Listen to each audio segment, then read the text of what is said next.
Hello, I am Annie Miller with Fit Design by Annie, and today we are going to go over something that we have to do to stay alive, and something that is very reflexive from the time we were born, but something that we aren't so great at as we get older in life, and that is breathing.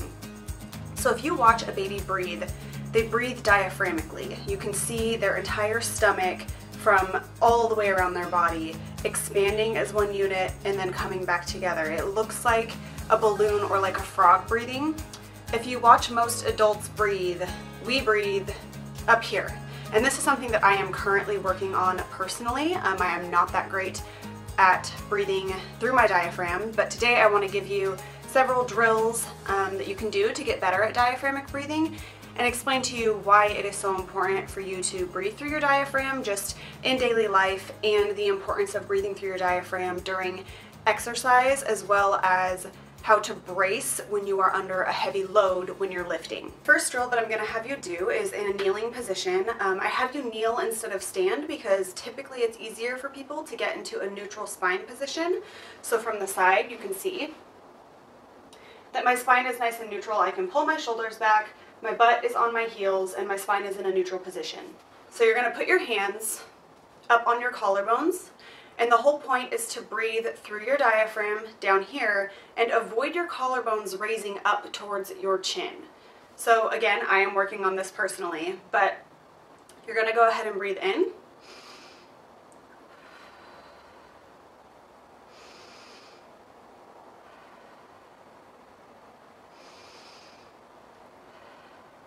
And focus on all that movement happening through here. It can even help to actively push your stomach out and pull it in, just to help yourself to get into that breathing into your stomach. So you're literally focused on filling your stomach up with air. The second drill is going to be to put your hands on your ribs. With the collarbone drill, you're working on not moving your collarbone. With the rib drill, you are working on moving through your rib cage. So they call this lower rib cage breathing. So you're going to try to fill up your stomach down here and then relax. So if I'm doing this, again, bear with me, I'm not perfect.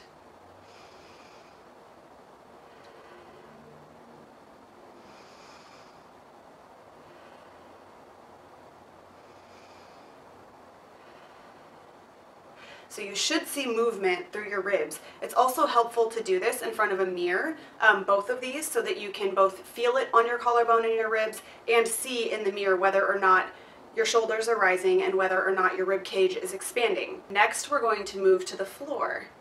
So first you're going to lay flat on your back, pull your feet up so that they're close to your bum, and you're literally just going to relax and take deep breaths in and out, trying to focus on filling this soft tummy with air.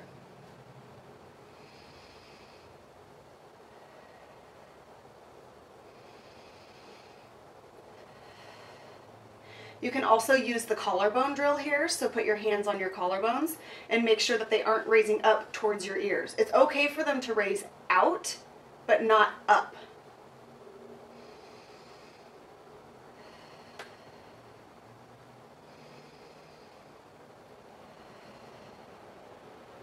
You can also do the rib cage drill here.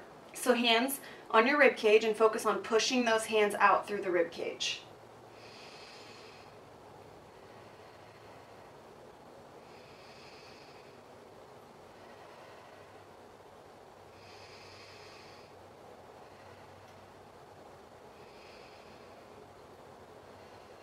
So with those drills, focus on breathing in for 4 seconds and out for 4 seconds, which is also a great way to aid in relaxation.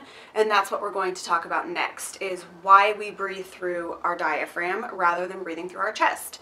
So to get kind of sciencey, all of the gas exchanges, so getting oxygen to where it needs to go in the body, which is just called oxygenation, happens in the lower 2/3 of your lungs.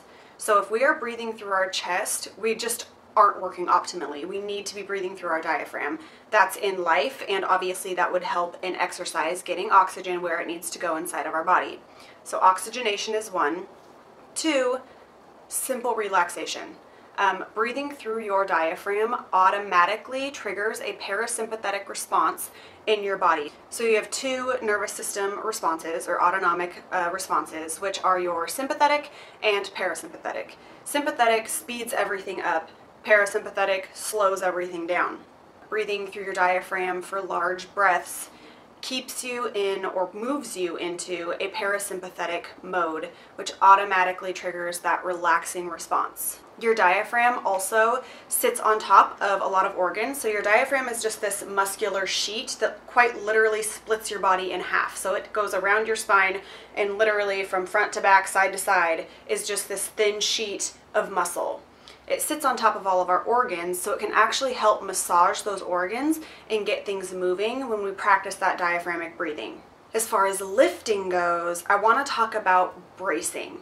Bracing is when we fill our stomach up with air, and this is for heavy lifting. So even if you don't lift heavy yet, getting under any load that feels heavy to you is heavy lifting. So just because you aren't squatting 200 plus pounds does not mean you're not lifting heavy for you. It's all relative.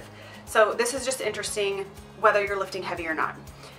We want to create as much intra-abdominal pressure as we can when we lift heavy weights. You literally cannot do that without diaphragmic breathing. So the goal is to take a big deep breath in through your tummy, and again, this is still something I'm working on. Here, and then brace and hold all of that air in here. It's not cute, but it does help you lift heavier weights.